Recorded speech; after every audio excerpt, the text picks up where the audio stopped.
Ola a todas e a todos máis unha vez.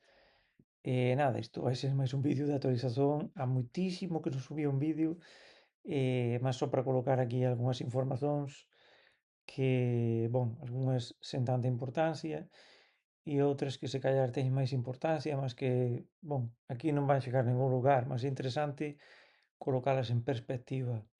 Cuestións que eu xa intuía que eran así, mas que a práctica de alguma forma, pois, mm, concluíu informándome do que eu xa supuña que estaba aí. En fin, simplemente dúas, tres cousas. Primeira cousa, defendín a miña tese de doutoramento persoal, todo ben, tirei excelencia con louvor e, por tanto, pois, estou grato porque teñan valorizado este traballo que no final foran máis de 5 anos, porque xa tiña comezado antes de comezar a tese, entón, ten sido un traballo, pois, de moita batalla.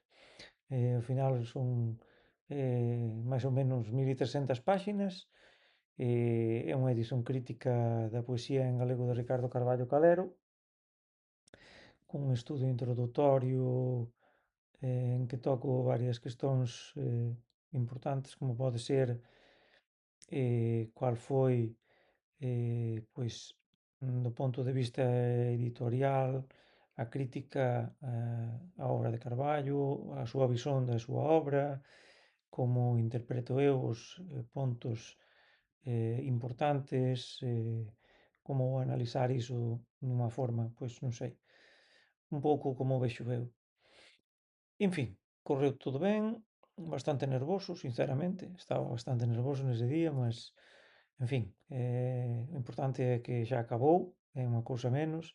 Despois de defender aínda estiven a corrixir cousas que mencionaran eh, no xuri e que despois tamén estive a ver que había algunhas grallas, mas imposíbel non ter algunha cousa en tantísimas páxinas e tendo en conta que eu estou a traballar e a facer outras cousas ao mesmo tempo, ou estaba ao mesmo tempo que facía a tese, por tanto, é complicado. Mas, en fin, está todo feito, é unha cousa menos, fica iso aí, continuamos para frente e nada máis. Ben, cuanto a algo que sí que é relevante e importante, estou a perceber este é o segundo ano que dou aulas nun lugar só en todo o ano, isto é, un ano lectivo completo, é a segunda vez que dou un ano lectivo completo nunha escola.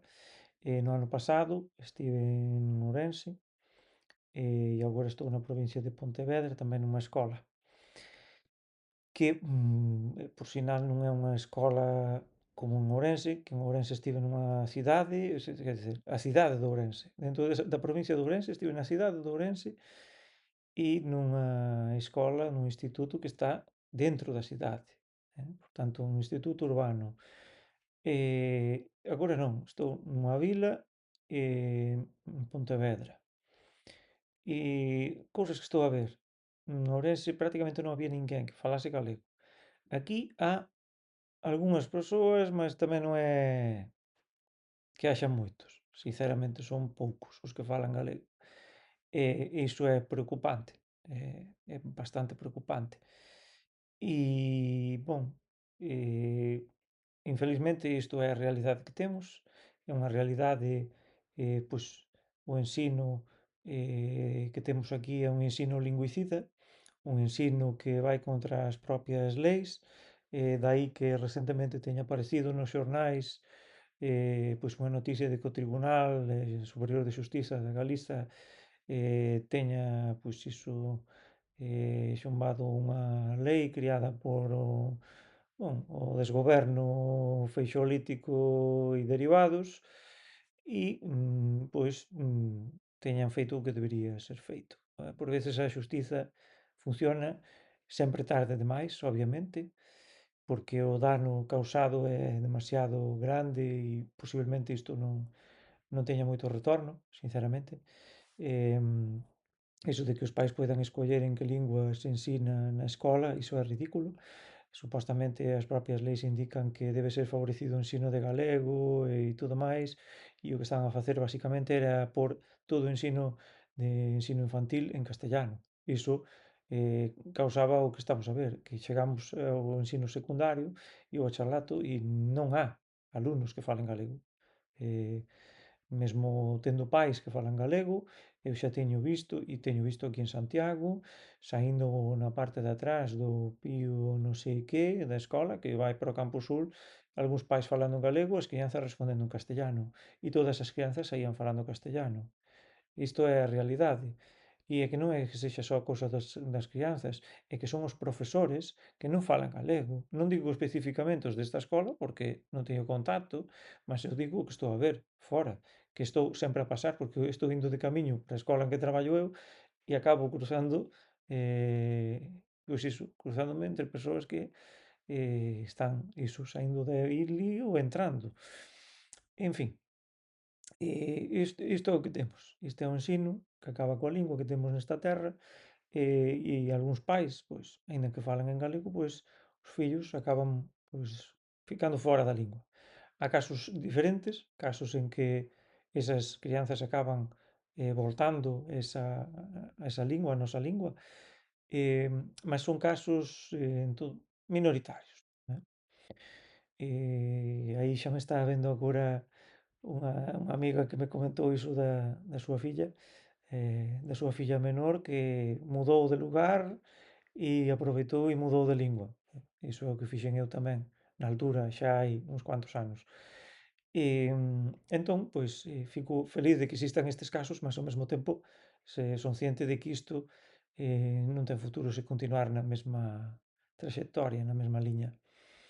É triste constatar que o galego é completamente residual en moitos sentidos e a capacidade do alumnado é super reducida. En xeral, acho que o nivel de grande parte do alumnado é pésimo, tive de baixar moitísimo o nivel para que pasasen nas probas. Iso, pois, é impresionante, é impresionante. Eu traballaba moitísimo mellor no ano pasado, o alumnado mm, traballaba moitísimo máis e tiñan máis interese do que estou a ver aquí, que é simplemente incríbel, non, eles non ligan a mínima para o tema dos estudos. E falo de moitos, non falo de todos, mas falo de moitísimos.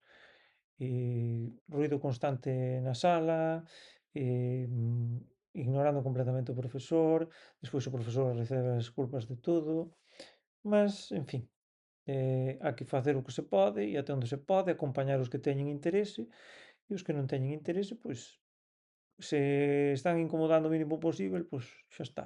É o que se agradece e nada máis. Mas, bon, en fin, é triste.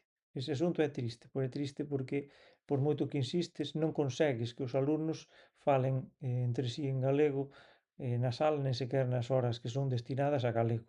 Imaxínade no resto eh, de horas que non son de galego. E con isto xa estou a falar, para que non souber, tamén doutra lei do bilingüismo harmónico creada tamén polo mesmo desgoberno feixolítico en que reduciran as horas que se dá disciplinas en galego. Isto tamén, reducindo a 30% as aulas en galego, aínda acabamos máis coa lingua que xa ven pois ferida da etapa anterior de estudos. Pronto, estou a observar as dificuldades de formazóns a nivel xa nen só non estou a falar só de léxico, né, de vocabulario, que ao final é o menor dos nosos problemas. Iso apréndese e sabes que esta palabra non é e esta outra e pronto, iso non ten problema. O problema son os danos estruturais a nivel sintáctico, inúmeras veces uso de preposicións con verbos que non rexen preposición, cousas tipo vou a traballar en vez de vou traballar, etcétera, etcétera. O mesmo caso, estou a repetir sempre as mesmas correccións, non serve absolutamente de nada, os mesmos erros aparecen constantemente, verbos castellanizados, como o verbo ir, o pretérito imperfeito en vez de ía, pois escreven iba, ás veces con B, outras veces con V, eh, etcétera, etcétera. E super complicado. E despois xa nen falemos dos pronomes. Os pronomes átonos están destruídos. Colocan constantemente mal os pronomes coa forma castellana, antepondo os pronomes como cando estás a falar en castellano, e iso pois é mazador porque dá igual que coloques teorías sobre como debe ser isto, que o corrixas diariamente, non vexo resultados, nin vexo interese en moitos casos. E é triste viver esa situación e eu porque estou a dar galego este ano, que non teño vontade de facelo de novo, aínda que sí que agradezo casos en que o alumnado tivo interese e mellorou, porque vexo tamén algúns que teñen mellorado, eh, e que tamén algúns que se esforzan en tentar falalo nas miñas aulas, aínda que normalmente non o usan. Iso tamén é de agradecer e é unha mostra tamén de boa vontade e que se callar nun futuro, pois, alén de ser benéfico para eles por esta etapa, né, tamén pode ser benéfico porque se callar nalgún momento precisan da lingua bon, ter unha boa lingua, unha capacidade de falar, pois iso tamén é algo bon, né.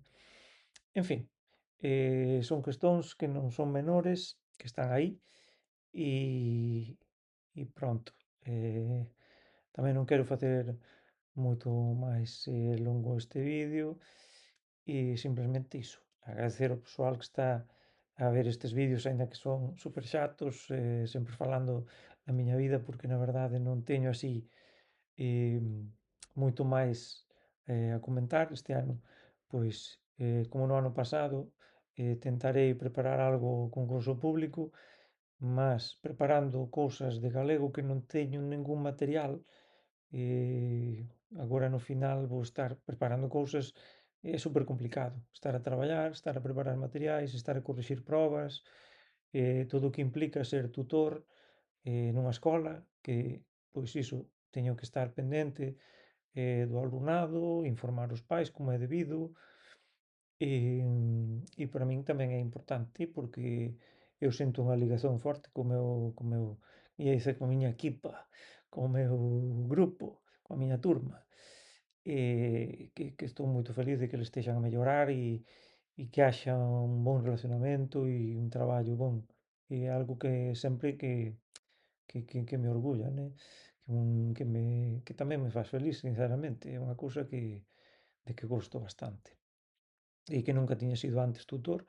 Por un lado é pesado, né? No sentido de son máis responsabilidades, mas por outro lado, obviamente, como humanos que somos, pois, non sei, tamén sinto esa conexión co meu grupo, con eles e quero que melloren e que teñan unha, unha boa vivencia, non é só do punto de vista académico, mas tamén do punto de vista social.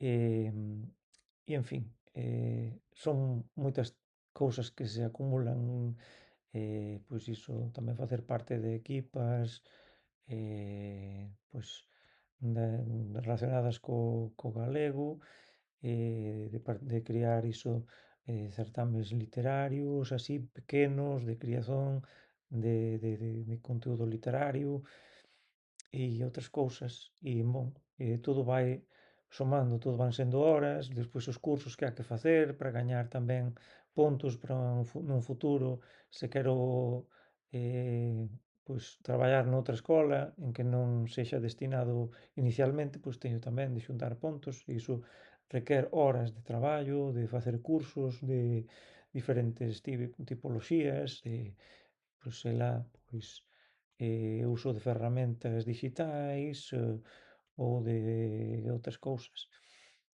Entón é iso, é moito traballo, son moitas horas e penso que o concurso público, pois, non vou ter moito tempo para preparalo. No ano pasado fiquei de aquí de sétimo acho que era, de 5 vagas, este ano son 4 vagas e entraron máis persoas nas listas, tamén irán concorrer e, bon, se callar eles están pois con todo máis fresco de ter saído dos estudos agora do que podo ter eu que estou dedicando máis tempo a unha disciplina que non é a que me vou a presentar no concurso público. Mas en fin, se non houberen moitas máis vagas de portugués, pois terei de ir pensando en preparar outra disciplina diferente e nada máis. Eu estaba a pensar especificamente en tecnoloxía, porque é algo de que gosto bastante, sinceramente, mas iso, tería de actualizarme os meus coñecementos que non son focados especificamente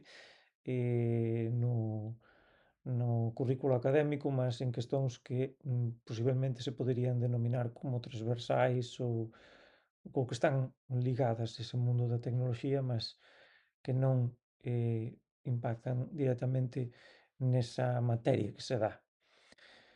En fin, espero que estexa todo o mundo ben por aquí. Saudazóns para Portugal, para o Brasil, para a xente dos Palofs que está a observar por aquí bon, simplemente para comunicar un pouco a circunstancia, o estado das cousas aquí e ao mesmo tempo, pois un pouco tamén a miña vivencia persoal, porque isto non deixa de ter transformado unha especie de blog persoal en que vou narrando un bocado desas cousas que vou vendo e que me fan pensar o como están as cousas aquí e o que se podería facer e o que non. Eu sinceramente nesta altura da vida da historia, eh, pensaría en que o ensino do galego debería de mudar radicalmente. O ensino do galego, do meu punto de vista, non debería ser focado do mesmo modo en escolas en que a lingua é prácticamente residual do que nunha escola en que o galego é o habitual. Debería de haber unha segunda forma de ensino da lingua galega tendo en conta que a parte teórica que atinxe a cuestións gramaticais todo este tipo de temario super pesado, isto dáse tanto en galego quanto en castellano, entón estamos a facer o mesmo varias veces e o galego penso que precisa de un novo foco, precisa de unha focaxe em, que coloque tempo e esforzo na cuestión prosódica, na cuestión fonolóxica, fonética, que non ten actualmente, en que non se dá pois atención debida a esta cuestión que é super importante, que é fundamental, e que debería ficar fora do que coñecemos como estándar. A forma en que unha persoa que comeza a aprender unha lingua aprende non debería ser baseada nunha norma inventada por persoas que, en fin, non quero entrar a cuestionar as súas capacidades as súas competencias, mas, bon, o tempo xa mostrou e está a mostrar o que acontece cando non se están a facer ben as cousas. Entón, eu optaría por, xa que coñecemos a grande variedade que hai na lingua galega, que as crianzas, sendo neofalantes, poidan escoller os trazos lingüísticos que máis gustaren. Isto é, se queren sesear, que seseen, se queren usar geada, que usen. Isto é, non obrigar a usar ningunha destas cousas, mas que teñan coñecemento e que saiban que poden usar e habituarse a usar isto. De tal forma que se sintan confortábeis, que desfruten do facto de estaren a aprender a lingua e non que vexan isto como unha obriga e con toda esa parte masadora que é a teoría lingüística que ao final xa vai andar en castellano. Entón, eu penso que hai elementos máis importantes, poder focar máis en cuestións sintácticas, de construción da lingua, practicar moito, focar tamén a aprendizaxe de léxico e non un léxico restrito, as 4 palabras que colocan nos libros de texto, que a maioría deles son unha bosta, que saiban que podes usar, eu que sei, pechar ou fechar, que podes usar posíbel ou posible, que podes usar inúmeras cousas, encontrar e non atopar, etcétera, etcétera. Porque de tanto repetir as mesmas 3 palabras, os alumnos acaban sendo uns incompetentes lingüísticamente, que teñen unha variedade lingüística nula e sempre son unhas formas completamente excluíntes, no sentido en que diferen das outras dúas linguas que están máis perto, isto é, do portugués e do castellano. Sempre hai esas opcións que son completamente ridículas, ese atopar constante en vez de encontrar, que en castellano e en portugués é exactamente a mesma cousa, e en galego tamén. Isto é, non é que estas palabras non sexan galegas, é que son, mas ninguén as usa. Ninguén as coloca nos libros, eles despois pensan, mas iso é posíbel, non é sempre atopar, non é rematar, non, é acabar, é terminar. E existen inúmeras palabras, porque estamos sempre a repetir as mesmas, como estúpidos. É unha forma de matar a lingua, reducila ao mínimo a 4 palabras e reiterar iso constantemente até a saciedade. E iso está a facerlle moitísimo dano á lingua galega. Eses padróns de comportamento, de só se poden usar estas palabras, eliminación sistemática de palabras galegas, modificación de palabras galegas que están certísimas, como cenoura e non cenoria, ou inventos estúpidos. Penso que há persoas que non teñen capacidade nen competencias suficientes para estaren no lugar en que están e que causan dano constante á lingua e ao seu futuro.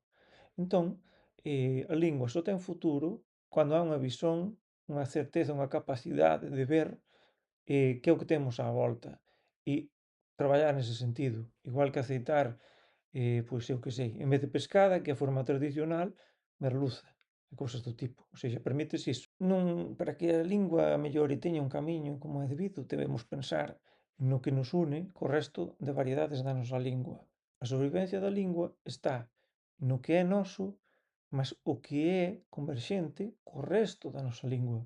A nosa lingua non é unha lingua dunha aldea, non é unha lingua dunha vila, nin é unha lingua dunha cidade. A nosa lingua é internacional e está en todos os continentes. Temos de aproveitar isto. Isto é un valor que se continuamos, pois iso, se continuamos a negalo, se continuamos nese sentido de fuxir do que nos dá vida, é como fuxir do médico que nos está a sarar as feridas.